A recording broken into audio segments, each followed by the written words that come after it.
Hi, out of the box here. Today, I am going to explain an American supernatural drama television series called Manifest. Spoilers ahead. Watch out and take care. The Stone family is at an air terminal in Jamaica, hanging tight for their trip back home to New York. The carrier declares that as a result of a booking overburden, a few travelers should move to Flight 828 that will take off some time later.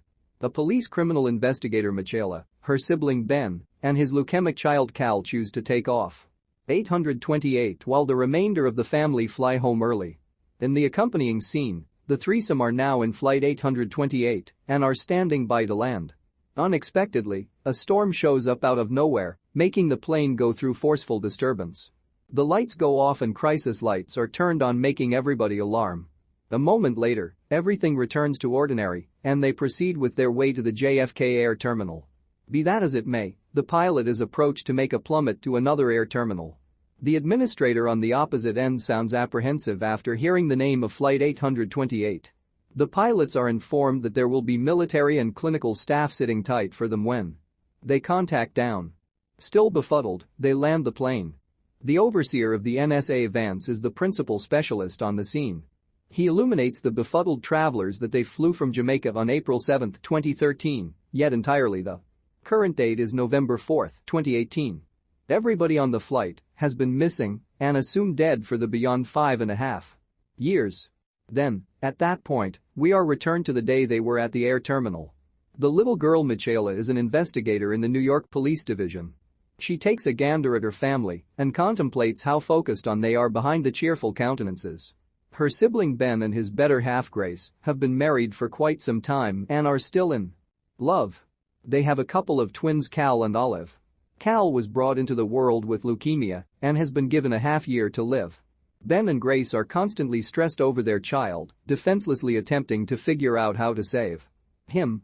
Then, at that point, there is Michaela's mom who is requesting that she move forward throughout everyday life. What's more, get hitched. Michaela was as of late proposed to by her drawn-out sweetheart Jared. She is taking as much time as necessary to give him an answer since she is as yet recuperating from the injury of something that happened as of late. Back in the present, the travelers think this is a wiped-out joke of some sort, however they soon acknowledge Vance is absolutely serious. Upon additional examination, obviously the travelers haven't matured a solitary day since the flight. Individuals from NSA anticipate a response from the travelers, yet they are all around as dumbfounded as every other person. They are saved in a camp until the end of the evening and examined separately. Every one of their responses are something very similar. They don't have the foggiest idea what occurred. After 36 hours, the news comes to the world and causes a buzz. The groups of the travelers race to the air terminal to be brought together with their friends and family, who they thought passed on quite a while in the past. It is an insane encounter for both the travelers and their families. Ben reunites with his girl who is presently a youngster. Cal is stunned to see that his twin is currently twofold his level. Elegance, then again, couldn't be more joyful to have them back. In any case, Ben and Michaela figure out that their mom spent away quite a while back. They struggle with handling the data, so they choose to return home and rest first. While the remainder of the world freaks out, the family sinks into their changed home.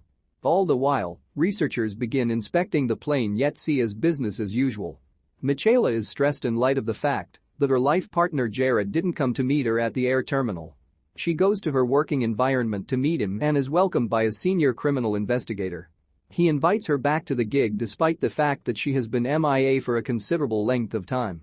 Other than the arrival of Flight 828, the report around two young ladies being stole from their terrace has likewise made the TV. Jared is the lead investigator looking into it and is exceptionally occupied. After gathering him, Michaela figures out that it isn't the main explanation he didn't come to meet her. It ends up, he wedded her closest companion Lourdes last year. Michaela is stunned in light of the fact that to her, it has just been 2 days since she and Jared were locked in. The principal thing Ben does on getting back is take Cal to the specialist. Throughout the long term, specialists have figured out how to treat his leukemia, which implies he can live over a half year. The couple can practically not trust the news. In the meantime, Michaela is getting back on a transport when she hears a voice requesting that the driver delayed down. The voice major areas of strength for is such an extent that she shouts at the driver and recovers a youngster's life just before the transport is going to hit him. Then, at that point, we are acquainted with a clinical scientist named Savi. She was additionally on Flight 828 and is getting back to her working environment following 5 years. The exploration she submitted just before her vanishing has been practically speaking for the beyond 2 years and has relieved malignant growth. Her collaborators set up her an impromptu get-together, inviting her back. The following morning, Michaela goes on a run and runs over 2 canines yelping at her from inside a door. She hears the bringing in her mind for the subsequent time. This time, the voice requests that she let them free. She mulls over everything briefly prior to proceeding to run.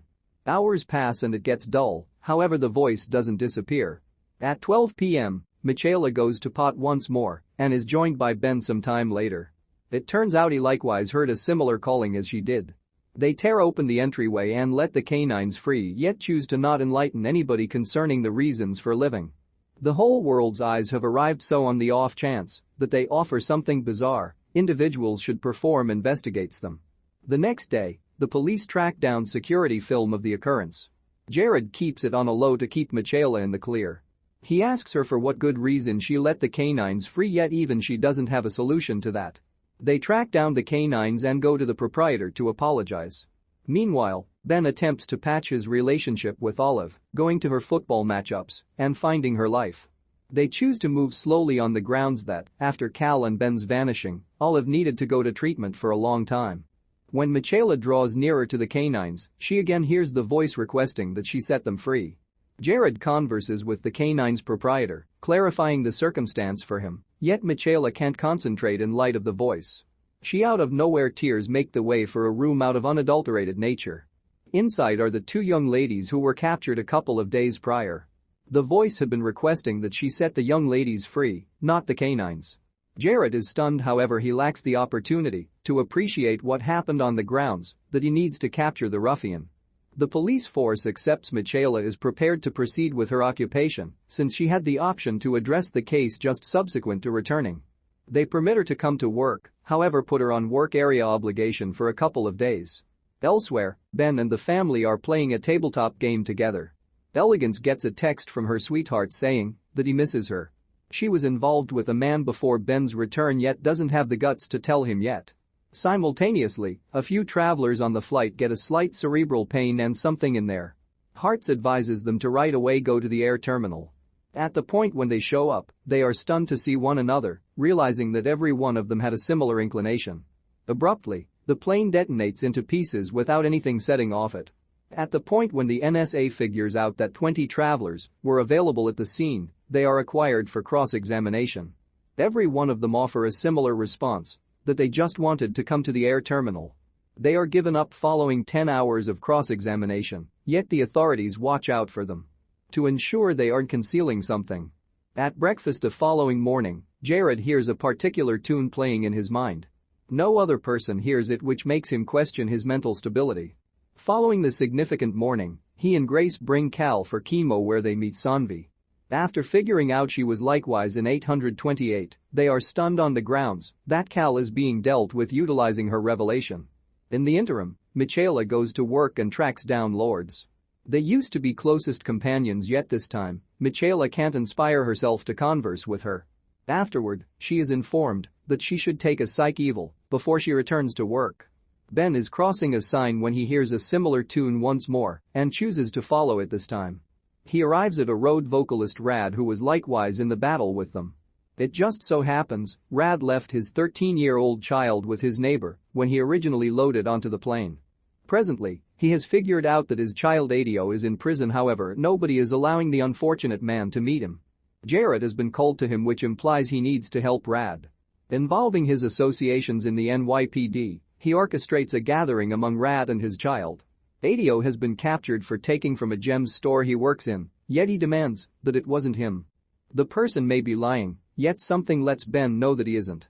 At home, Ben confesses to Michaela to stay quiet about the purposes for living from Grace too. He doesn't believe that she should feel like he is any unique in relation to the Ben he was quite a while back. Particularly on the grounds that she has been attempting to stay away when they are separated from everyone else together. The following morning, Grace gets a call from her sweetheart who is encouraging her to tell Ben the truth. As she is clearing up the situation for him, Michaela hears her. She vows to not tell Ben, but rather asks Grace to rapidly sort out what she needs to do. Afterward, Michaela dives into Adio's case and finds that all proof focuses towards him being the guilty party since there is no indication of constrained passage and he utilized a bogus ID to land the position. Red goes to converse with him once again, yet Adio demands that it wasn't him. He utilized the phony ID to land better positions, yet he could never take something from the gig he endeavored to get. Around evening time, Grace purchases Cal new toys in light of the fact that his old ones were given. Nonetheless, he misses things like his stone assortments and restricted version Legos. It would seem without Grace's information, Olive has put away them in a capacity unit. She and Ben go to recover the stuff and Ben figures out the unit has a place with Grace's beau Danny. Olive embraces him and apologizes. Before they can move the cases, Ben again hears the tune, however this time, in actuality. He follows it and figures out it is the ringtone of the gem retailer proprietor's child.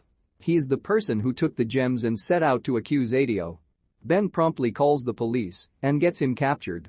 Eventually, Adio is let free and Red couldn't be more joyful. Michaela goes through her Facebook page and tracks down a few messages from Lords throughout the long term. It causes her to recollect the companionship they shared. She goes to Lord's place and reunites with her, generous her for everything. Elsewhere, Ben stands up to Grace about a relationship. He doesn't fault Grace for being with another person to move past the agony of losing her better half and kid. Effortlessness is appreciative to have such a figuring-out man as her better half. From that point forward, we are acquainted with Kelly, one of the 828 travelers who has been the most vocal about what has been going on with them. She goes on meetings and faults the public authority for concealing something. Then, when she is watching the information around evening time, somebody shoots her dead. In a couple of hours, her home is encircled by police. Ben likewise learns about it through the news and requests that his family watch out for outsiders. Since the demise may be connected with her being a traveler, he gets a call from Sanvi who says that she has tracked down an unseen protein in Cal's blood that wasn't there before the return. They choose to stay quiet about it before she accomplishes other things exploration to figure out what precisely it is. Following the call, Michaela and Ben go to Kelly's home to research the homicide. Nonetheless, they are intruded on by Vance who throws them out on the grounds that the matter connected with Flight 828 involves public safety. Outside, they meet Kelly's significant other Taylor who says that his better half had a calling yesterday. Before they get some information about it, he leaves. Michaela has likewise been hearing the expression "own your reality" over and again in her mind. She hears Kelly say exactly the same thing in her meeting and understands that she is intended to track down Kelly's executioner. Afterward, she and Ben go to converse with Taylor, who is planning for the memorial service. He imagines that Kelly was killed as a result of the meetings, thus does his house cleaner. At the point when they begin to get visitors, the kin find their way out. Nonetheless, this helps Michaela to remember her companion Evie's demise. A couple of months before the vanishing of the flight, Michaela was in an auto crash with Evie. Evie kicked the bucket in the accident and since Michaela was driving, she never excused herself. To own her reality, she goes to Evie's folks' home and tracks down her mom. The last time Michaela was here, she was thrown out in light of the fact that the couple would have rather not seen her. However, this time, Beverly welcomes her in. Michaela before long figures out that she has dementia despite everything, thinks her girl is alive. Her significant other, nonetheless, still faults Michaela for Evie's passing. After the experience, Michaela goes to work and meets Jared. He did a few recovering on Kelly and found that she and her better half own a midtown shopping center. Michaela recalls that the housekeeper referenced a shopping center while discussing Kelly yesterday. That spot could hold the responses they are searching for. Subscribe for more videos like this, turn on the notification, and leave a like to help the channel out. Thank you for